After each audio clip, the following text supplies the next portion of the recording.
Cuando estaba en el colegio, la física se basaba en fórmulas, en clases, en lápiz y en papel. Digamos, nunca puedes experimentar lo que es la física en sí, la física en la vida, la física más allá de la matemática que nos plantean en el colegio. Todo eso cambió cuando llegué a la universidad.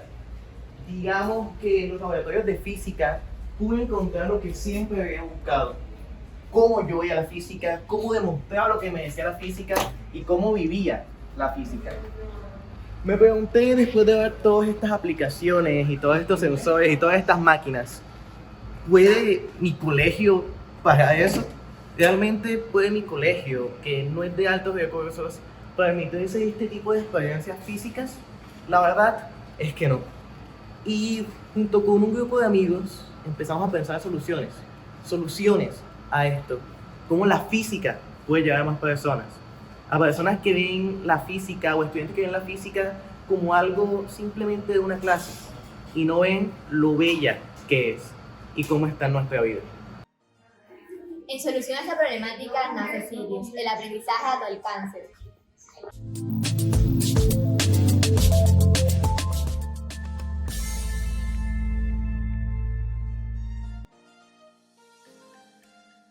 Sirius es una aplicación desarrollada en Node.js y React.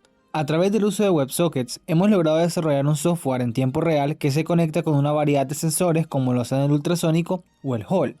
Con esto buscamos posicionarnos como una alternativa de código abierto y accesible para que los estudiantes de instituciones educativas de nuestra ciudad puedan realizar experimentos físicos. Cada experiencia fue programada utilizando dispositivos Arduino, incluyendo sensores proporcionados por esta plataforma, en conjunto con componentes RLC, cables, madera y acrílico, utilizados para la construcción de las estructuras requeridas por cada experiencia. El movimiento rectilíneo uniformemente acelerado es una descripción de un movimiento de línea recta con una aceleración constante, que es aquella que se tiende a presentar cuando el objeto que se desplaza en línea recta va cambiando a un ritmo constante su velocidad. En ese tipo de movimiento va a participar una fuerza invariable en el tiempo, tal que tenga la misma o contraria dirección a la velocidad que haga que disminuya o aumente progresivamente la velocidad del objeto. La caída libre es un concepto físico que describe el movimiento de un objeto que solo está sometido a la fuerza de gravedad. En la caída libre, la velocidad del objeto aumenta constantemente debido a la aceleración causada por la gravedad. Es importante mencionar que este concepto se aplica cuando no se toman en cuenta otras fuerzas como la resistencia del aire. En el mundo real, la resistencia del aire puede tener un efecto significativo en objetos que caen a velocidades altas o durante largos periodos de tiempo.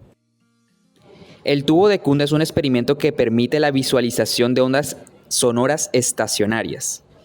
Este experimento consiste en un tubo cerrado por un lado, el cual es llenado por un material granular ligero, como lo puede ser acerrín o icopor rallado, el cual además se coloca un altavoz en el extremo abierto de forma que éste lo selle.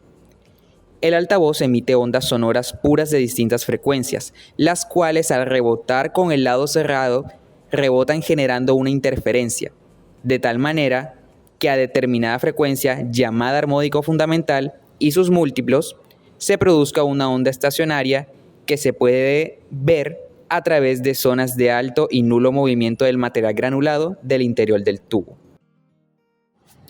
Cuando se calienta un líquido, las moléculas de este ganan energía y empiezan a moverse más rápido.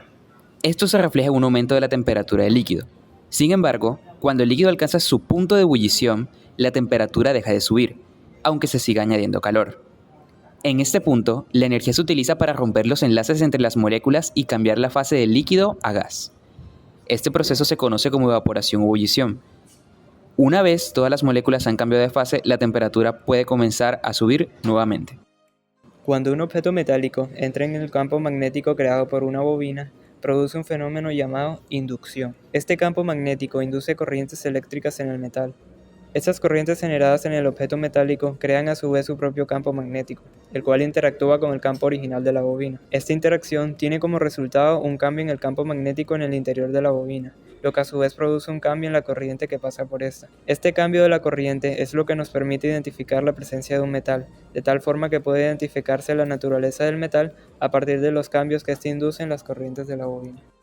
El efecto Hall es un fenómeno que ocurre cuando se aplica un campo magnético perpendicular a la dirección de una corriente eléctrica que fluye a través de un conductor.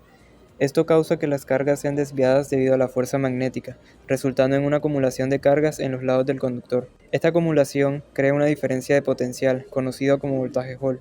La magnitud de este voltaje es proporcional al campo magnético y a la corriente, y es en el que en este experimento utilizamos para determinar la densidad de flujo magnético.